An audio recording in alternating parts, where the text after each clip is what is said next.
우리의 행위를 조사하고 하나님께로 돌아가자. 오늘 말씀 속에서 제가 가장 좋아하는 말씀 중에 한 구절이 나옵니다. 33절 말씀이에요. 한번 33절 말씀 보겠습니다. 우리 함께 읽을까요?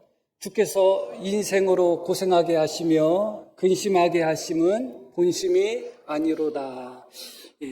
이 말씀의 배경은 예루살렘의 멸망 후에 에스겔이 멸망한 예루살렘을 바라보며 하나님 앞에 애통함을 그렇게 나타냈던 그런 내용들입니다. 하나님의 성전도 다 무너졌고 또 성도였던 예루살렘도 다 무너지고 다 불타 없어졌습니다. 수많은 사람들이 죽어서 그곳에 시체가 가득했고 또 살아남은 사람들은 또 바벨론으로 포로로 잡혀가는 그런 끔찍한 일들이 벌어졌습니다.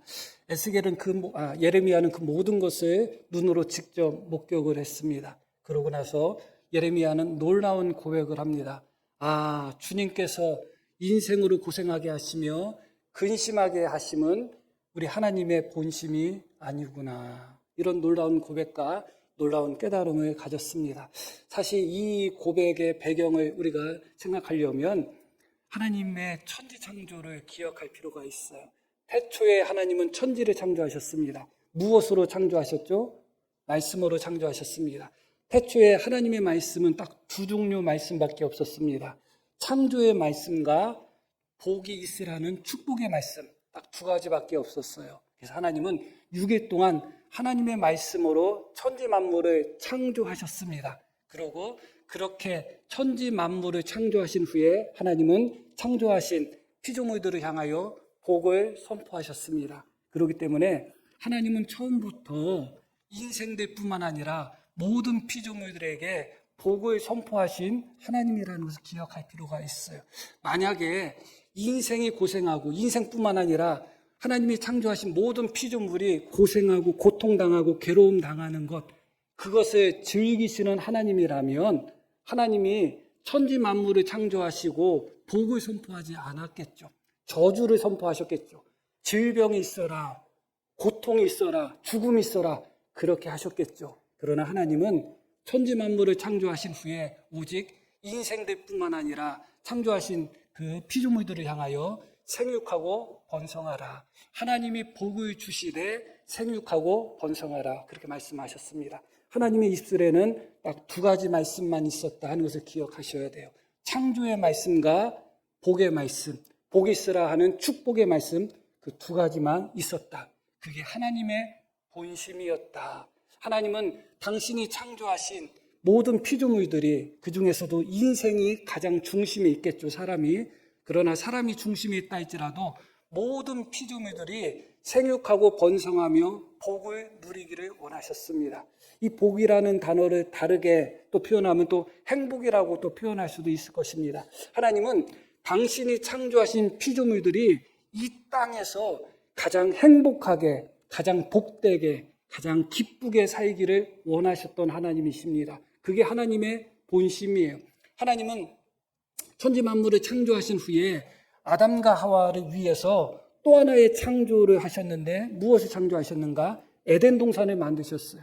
하나님이 만드신 이 자연은, 이 지구는 그 자체로다도 너무나 완벽하고 너무나 좋습니다. 그런데도 아담과 하와를 위해서는 특별하게 낙원인 에덴 동산을 만드신 거예요.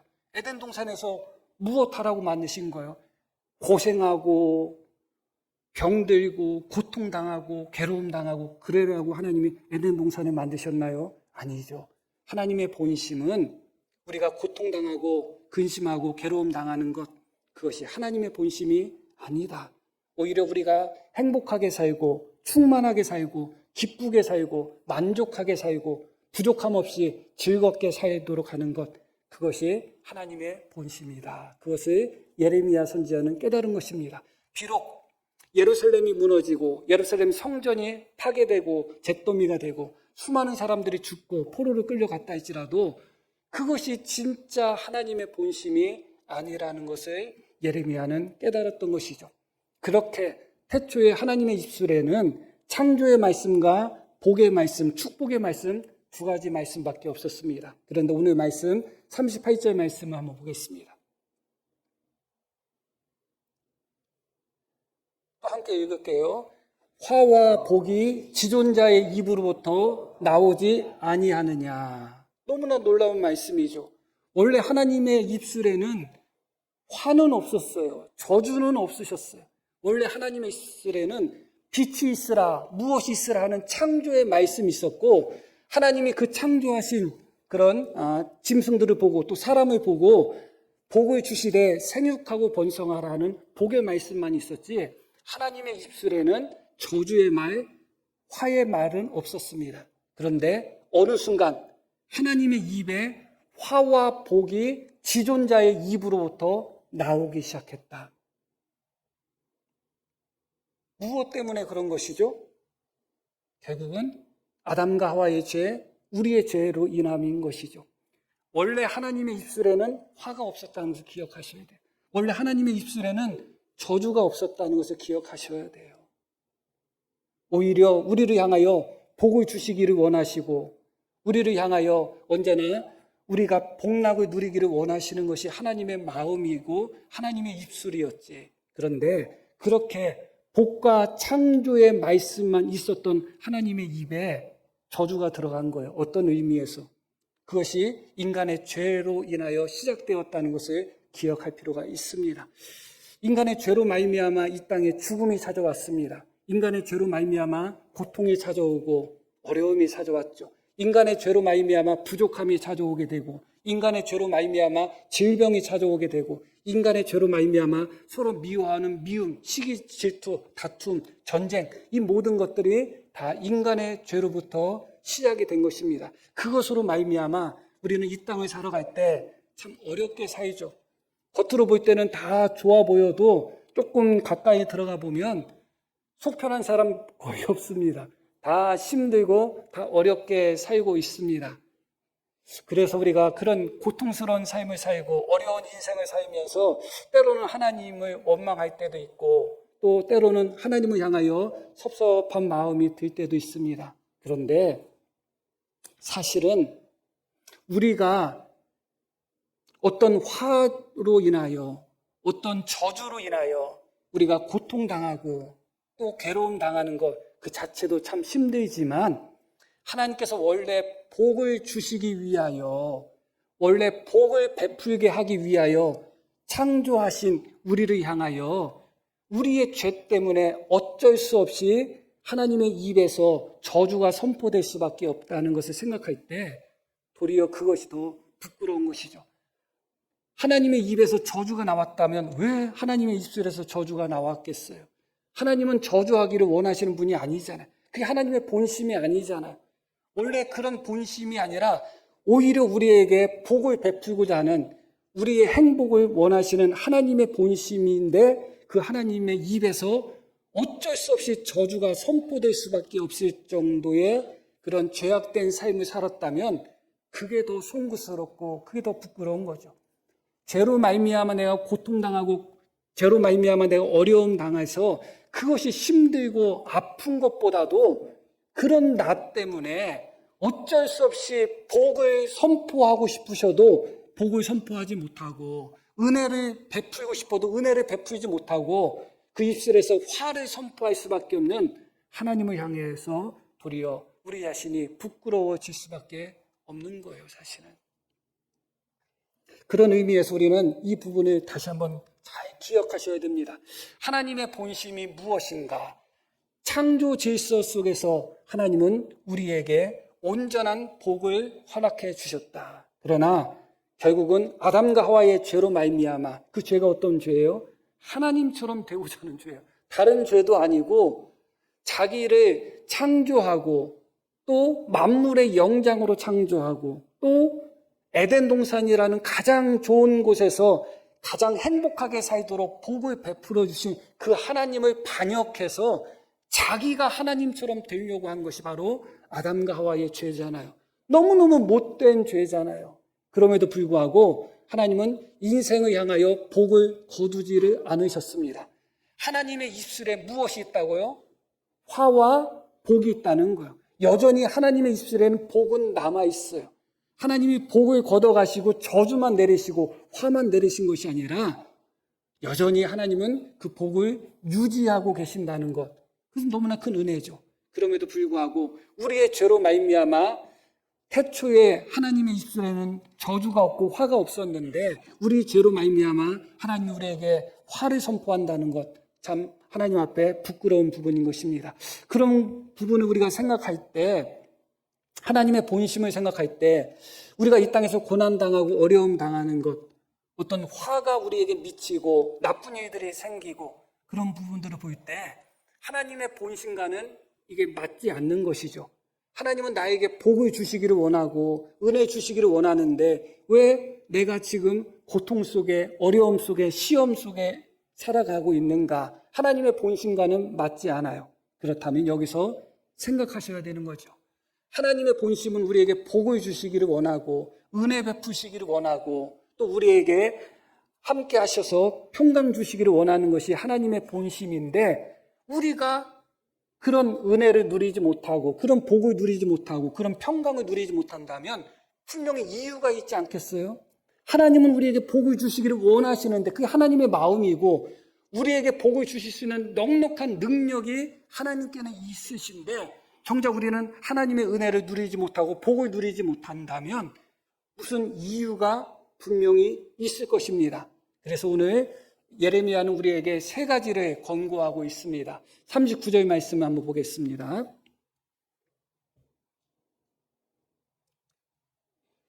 살아있는 사람은 자기 죄 때문에 벌을 받나니 어찌 원망하랴. 이렇게 예레미야가 이야기합니다. 첫 번째 우리가 기억할 것은 무엇이냐? 우리가 고통당하고 어려움 당한다 할지라도 일단은 표현이 이상하지만 원망해서는 안 돼요. 하나님을 향하여 원망하는 것, 그것은 좋지 않습니다. 누구를 향해서도 마찬가지예요. 기본적으로 일단은 원망하지 말고 그 다음에 나오는 말씀이 중요한 말씀입니다. 40절 우리 한번 같이 한번 읽을게요. 우리가 스스로 우리의 행위들을 조사하고 여호와께로 돌아가자. 하나님의 본심은 우리에게 복을 주시기를 원하는 본심이신데 정작 우리가 고통당하고 고난당하고 시련당하고 어려움 속에 있다면 왜 하나님의 본심과 다를까? 그때 생각하라는 겁니다. 살펴보라는 겁니다. 우리의 행위를 스스로 검사해보고 살펴보고 조사해보라는 겁니다. 하나님은 우리에게 복을 주시기를 원하시는 그런 하나님이신데 왜 우리가 복을 누리지를 못하는지, 왜 은혜를 누리지 못하는지 하나님을 향하여 원망하지 말고 스스로 우리 자신을, 우리 행위들을 조사해보자. 한번 살펴보자. 우리가 복을 받을 만한 하나님으로부터 충만한 행복을 받을 만한 그런 삶을 살았는데도 하나님이 심통에 나셔서 우리에게 고난 주시고 고통을 주신 것인지 아니면 하나님이 우리에게 복을 주시기를 원하시고 원하시는데도 불구하고 우리의 행위가 죄악 가운데 하나님을 떠남으로 말미암아 하나님이 우리에게 복을 주실 수 없는 것인지 우리 자신을 한번 조사해보자. 우리 자신을 한번 정직하게 돌아보자. 그렇게 이야기하고 있습니다. 사람들 중에 많은 사람들이 원망, 불평을 쉽게 할 때가 있습니다. 다른 사람을 향해서 원망할 때도 많고 사회를 향해서도 원망할 때도 많고 또 나라를 향해서도 원망, 불평할 때가 많습니다.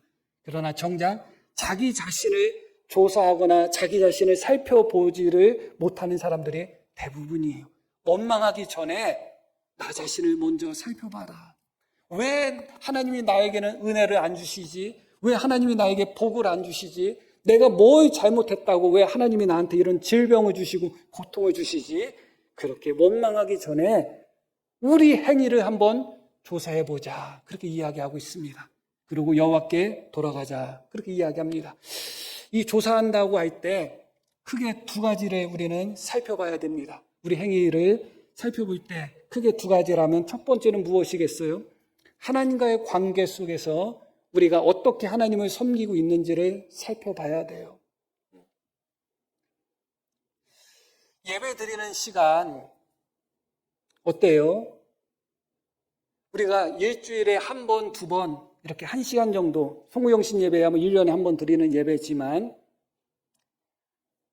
이 정도의 예배조차도 마음을 담아서 드리지 못한다면 일주일 동안 나머지 시간을 우리가 어떻게 살았는지 하나님 앞에서 뻔한 거 아니겠어요?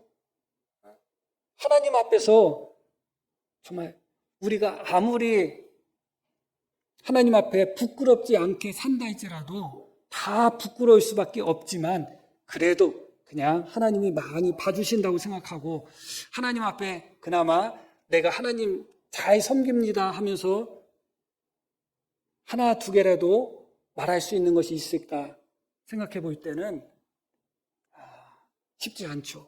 쉽지 않습니다.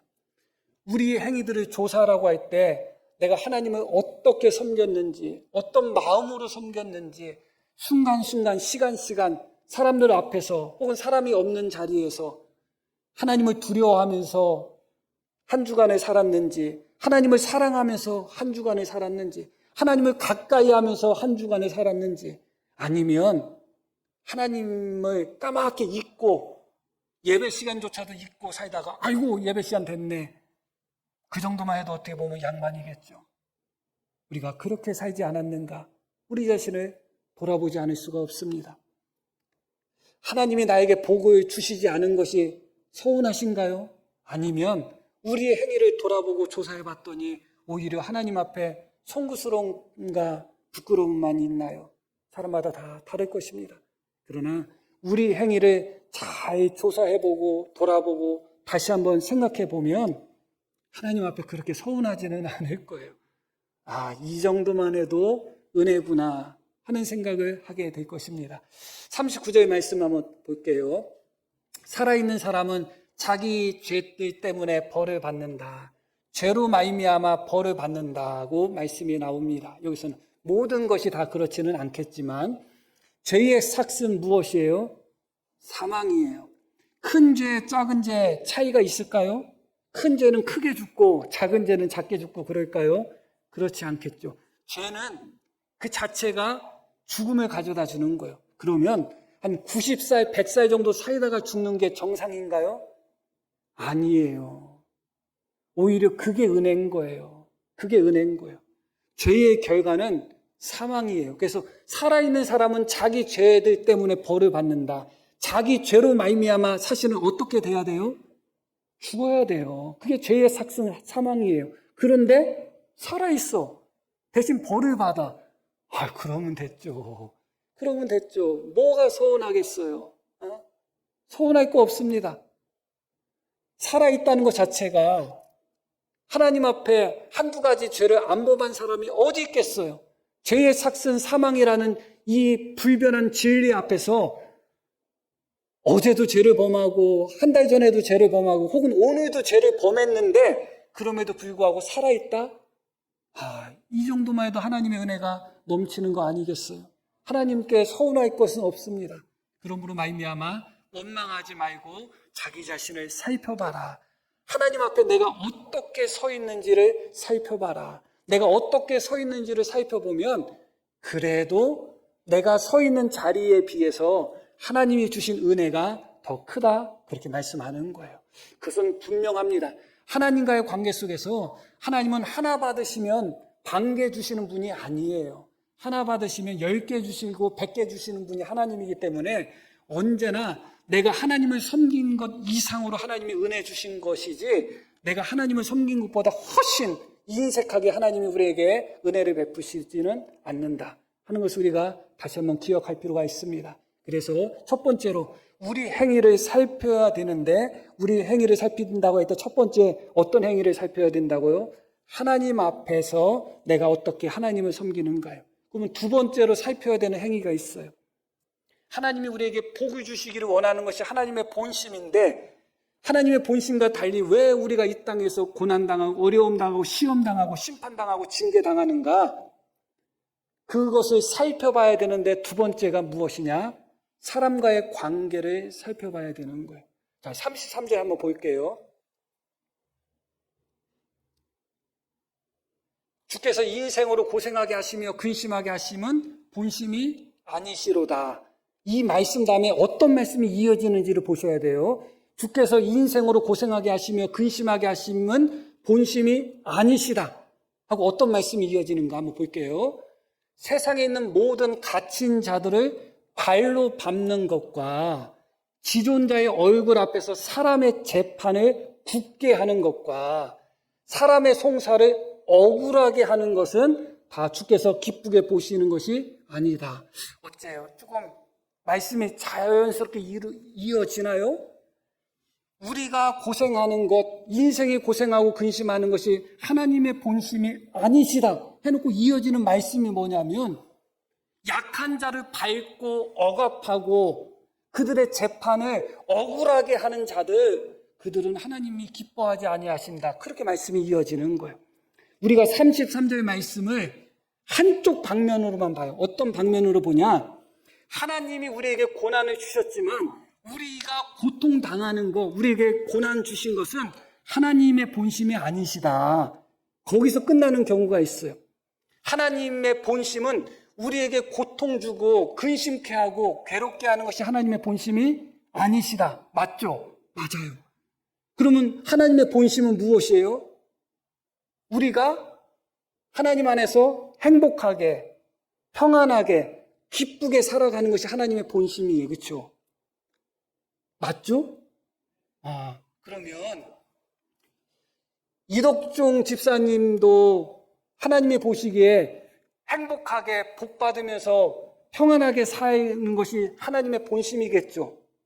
조용준 목사도 하나님이 보시기에는 조용준 목사도 평안하게 복받고 행복하게 사는 게 하나님의 본심이겠죠. 그렇죠? 그렇죠? 그런데 조용준 목사가 이덕종 집사님을 갈고 고통스럽게 맨날 괴롭혀. 하나님은 이덕종 집사님도 행복하게 살기를 원하는데 내가 자꾸 억울하게 만들고 자꾸 고통스럽게 만들면 어떻게 하셔야 될까요? 하나님이 조용준 목사를 심판하셔야 되겠죠. 하나님의 심판은 어디서 나오는 심판인가?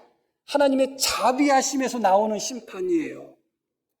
하나님은 우리가 하나님의 피조물들이 행복하게 살기를 원하시는 거예요. 그런데 누군가가 그 하나님의 피조물을 누군가가 고통스럽게 만들면 하나님은 아무개도 또 A라는 사람도 B라는 사람도 행복하게 살기를 원하시는데 그 사람들이 누군가에 의해서 억압당하고 억울한 일을 당하고 고통스러운 일을 당하면 하나님은 가만히 있을 수가 없죠. 그 사람이 행복하게 살게 하기 위해서는 어떻게 해야 돼요? 그런 악인들을 심판할 수밖에 없는 거예요. 자, 그렇다면 사람과의 관계 속에서 우리 자신을 살펴야 될 것이 무엇일까요? 하나님은 나를 불쌍히 여기시고 하나님은 내가 행복하기를 원하셔.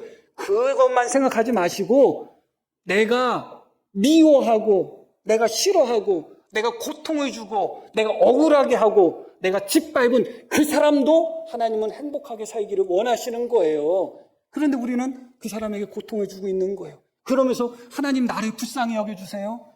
이런 염치 없는 짓이 어디 있어요? 나를 불쌍히 여겨주세요 하고 나는 누군가를 발로 밟고 있는 거예요.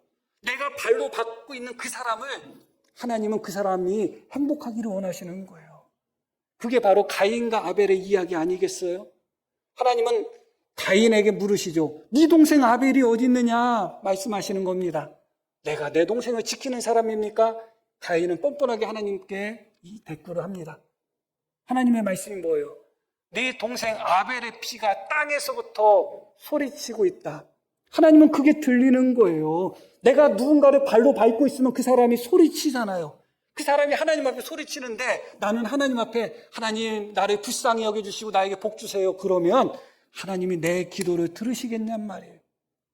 살펴보라. 왜 하나님이 우리에게 복을 주시기를 원하고 은혜 주시기를 원하시는데 왜 우리의 인생 속에서 고통스러운 일들이 많은가? 하나님 관계 속에서 내가 하나님을 어떻게 섬기고 있는지를 살펴봐라.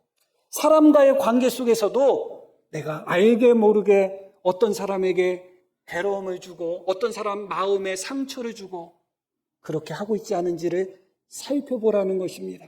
하나님은 죽은 아벨의 피라 할지라도 그대로 놔두시는 분이 아니에요. 갚으시는 하나님이에요. 결국은 하나님은 가인을 어떻게 하시죠? 저주하셔서 쫓아내시잖아요. 그것도 많이 은혜를 베푸신 거잖아요. 오늘 우리가 이 말씀을 통해서 정말 우리 자신을 살펴본다는 것, 어디를 기준으로 해서 살펴보는가? 하나님의 본심, 언제나 우리에게 복을 주시기를 원하는 하나님의 본심, 그것을 기준으로 우리 자신을 살펴본다는 것은 너무나 중요하고 귀한 것입니다. 그런 후에 41절 말씀에 오늘 결론적인 말씀이 이렇게 주어집니다. 함께 읽습니다. 우리의 마음과 손을 아울러 하늘에 계신 하나님께 드리자. 38절에는 하나님의 입에 무엇이 있다고요? 화와 복이 있다. 하나님의 입에 화와 복이 있어요. 이제는 처음 창조하셨을 때 하나님의 입술에는 창조의 말씀과 복의 말씀 딱 두 가지만 있었지만 이제는 하나님의 입에 무엇이 있다고요? 화와 복이 있어요. 그 하나님의 입에서 화가 선포되는 것과 복이 선포되는 것은 결국은 누구에게 달려있는 거예요? 우리에게 달려있습니다. 우리가 우리 자신을 잘 살펴보고 하나님과 관계 속에서 무엇이 부족했는지, 사람과의 관계 속에서도 내 행복만 생각할 줄 알지 다른 사람 행복은 생각하지 않고 다른 사람을 고통스럽게 하는 삶이 없었는지 그것을 살펴보고 그것을 통해서 하나님의 입술에서 복이 선포될 수가 있는 것이고 화가 선포될 수가 있는 거예요. 그러기 위해서는 어떻게 해야 되는가? 우리의 마음을 하나님 앞에 올려라. 우리의 손을 하나님이 계신 곳으로 높이 들자. 그렇게 이야기하고 있습니다. 손만 들지 말고 무엇을 들자? 우리의 마음을 들자. 온전히 하나님 앞에 회개하자는 거예요. 온전히 하나님 앞에 돌아가자는 거예요. 옷을 찢지 말고 마음을 찢자는 거예요. 손만 들고 소리만 외치지 말고 마음으로 하나님을 향하여 손을 들고 외치라는 거예요.